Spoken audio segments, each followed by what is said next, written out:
Hi, and welcome to What's Become Clear. I'm Steve Wyckoff. And I'm Kevin Honeycutt. Thanks for watching. Steve, we've been talking about, kind of talking in the aftermath of your meeting with these college professors. So we've talked our way through two other points, and this third point is about, are we preparing kids for the 21st century? Yeah, the issue was our kids are unprepared for the 21st century coming out of our schools. Okay, and you base that, kind of talk about how you couch that. Well, you know what, the way I started the discussion was talking about that in the past, and I mean, 20, 30, 40, 50 years ago, 100 years ago. Well, 100 years ago, we created a curriculum that was all about preparing kids to go to college. And I actually showed them the curriculum from the Committee of 10 from 1892. By the way, these are college professors. I asked them, what is this? They said, oh, it's a Regents curriculum. Right, 114 years old, 115 years old. But I said, it used to be that if a kid went through that curriculum and went on to college, right on. If they didn't, they left school, they went out, they worked hard, got a good job, raised their, had a family, and lived a good life. The problem today is those kids that don't go to college, don't need that piece, can't just go out and work hard and get a good job. Right. You've got to have a different skill set. And then I showed them the data on the percentage of jobs that require four-year college degrees, professional degrees. It's about 25%, 20% to 25%. That's just about what percentage of our kids are graduating from four-year colleges. But we're just forgetting about all those other kids. Well, of our graduates, we probably need the vast majority of our graduates to have a post-secondary education of some kind, but not necessarily a four-year college degree. And so I tried to connect preparing kids for the 21st century, preparing kids for their world versus preparing every kid to go to college. And again, this is a touchy subject, because many people believe you don't go to college to get a job. That's somebody else's responsibility. You go there to be well educated. Quality of life issue. You're a better person if you're aware of all of these cool things. And those of us who've gone to college, when I went, it was a liberal arts degree from a four-year college, and I was taught that things connect to things, see big pictures, gravitate towards something that you love, and you'll never work a day. There was a lot of romanticism in the whole thing. As far as getting a job, we didn't talk about that very much at all. Well, and Kevin, it didn't matter. You're not nearly as old as I am, but even for you, if you had a college degree, that got you in the door many times, and if you'd work hard, you could earn a good living. Right, and that's changing. Yeah, go work on composites today in the aerospace industry and see if you can get that job without specific training. Right. Can't do it. Okay, you need to be able, you have to learn how to learn, because you might have to learn a lot of things real fast. So if I go to Boeing, I almost couldn't get the skills I need in college. I have to go to Boeing, and Boeing teaches me, right? Well, no, not necessarily, because our community colleges and tech colleges today are doing a wonderful job of talking to Boeing, and Boeing saying, hey, this is the skills we need, and they get a program up and running. So you can be trained there. Now, the one thing though, and you hit on it, you better be ready to learn on your own for retraining. Because, if you had been in aerospace, working at Learjet or one of the aerospace companies 3 years ago, you wouldn't have been working with composites. Now, if you're at Boeing working on the 787, you're working with composites. You've got to learn that on your own. You may go back for a class at Butler or Cowley or Hutch Community College, one of the area schools, but in some way, you're going to learn new skills, and you're going to learn them the rest of your life. There was a time, and I saw this, I know you saw this, when we looked at community colleges as an okay choice for the kids that couldn't quite cut it. For those kids. For those kids. And they'll get a job and probably do okay. That shifted. I've heard you say that community colleges are becoming the finishing schools of our system. Yeah. Can you talk about that? Well, because one of the things that we know about it, about a third of all the students in two-year colleges already have a bachelor's degree. Well, you know why they're there? Those workplace skills. Yeah.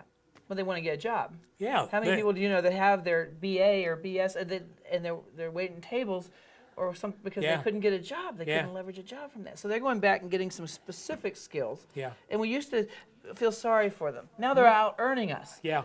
Those kids are starting 70 grand a year or something, welding, and those are no longer... $53,000 a year for a beginning welder.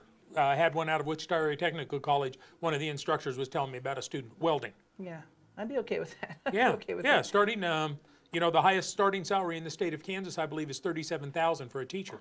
Isn't one of the first things we have to do is change this perception that this is somehow a second rate? Yes. solution to getting kids Yes, ready? we How do. do you do that? Well, I don't know, because every president for the last 4 has stood up and said every kid's got to go to college. Well, if they'd said every student needs to go to post-secondary institution, that's a different message, because America, when you tell Americans they need to go to college, what do they think? You got to go to college. 4-year Yeah. college, could be liberal arts degree, could be, in one of the, in some other area, engineering, something, but that's not the only path, and it may not be the best path. Now, let me reemphasize another point. It doesn't mean they may never get a 4-year degree, Sure. because many of our kids today will go to college, and this is kind of the path. Get a certificate to do a job, okay? Then get an associate degree in that area, go to work, and you could go to work after either one of those. We visited with a lady who got her certificate in composites. Could have finished then, went to work and got a job, a good job. She chose to get her associate degree in that, okay? Going to get that. Now, she's not quite sure she's going to go to work immediately, because she's got to decide if she wants to get a bachelor's degree, but there's 2 paths, design or manufacturing in composites.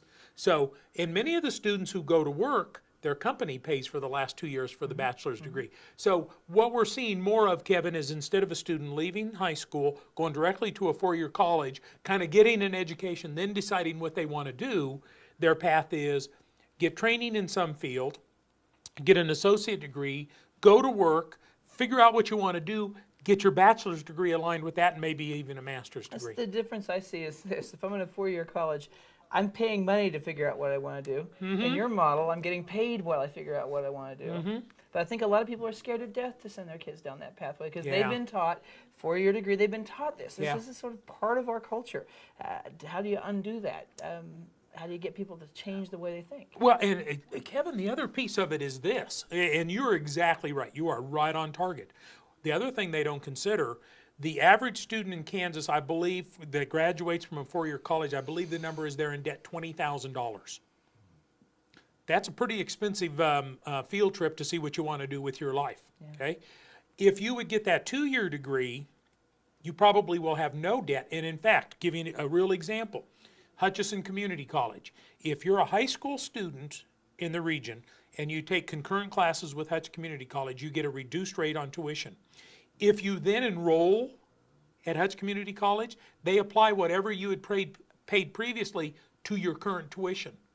They give it back to you. Wow. So literally, we have kids who are leaving Hutch Community College with 0 debt, skills to get a job, work. Now, will they change their mind about what they want to do long term? Maybe.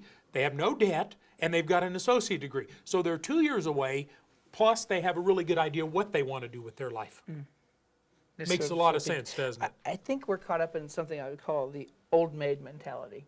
We're so afraid if our daughter didn't get married by a certain date, she'd be an old maid. I think we're so afraid if our kids don't go and finish that 4-year degree that they won't go back to college, and they'll be. I swear, there's a palpable sort of a feeling or a fear among parents that our kid will be a loser and live in the basement if they don't get into a 4-year college and finish, nose to the grindstone, a 4-year degree. But the reality is, which kid's likely to come home and live in the basement? The 4-year degree kid. Yeah.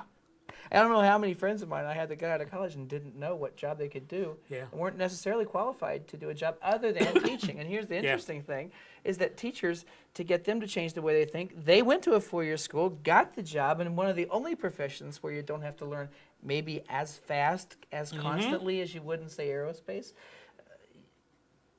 Wow. So those are the drivers, right? Yeah. So the conversation that I had with the professors was, we need to prepare kids to be well educated. Okay, don't get me wrong. We've talked about this before.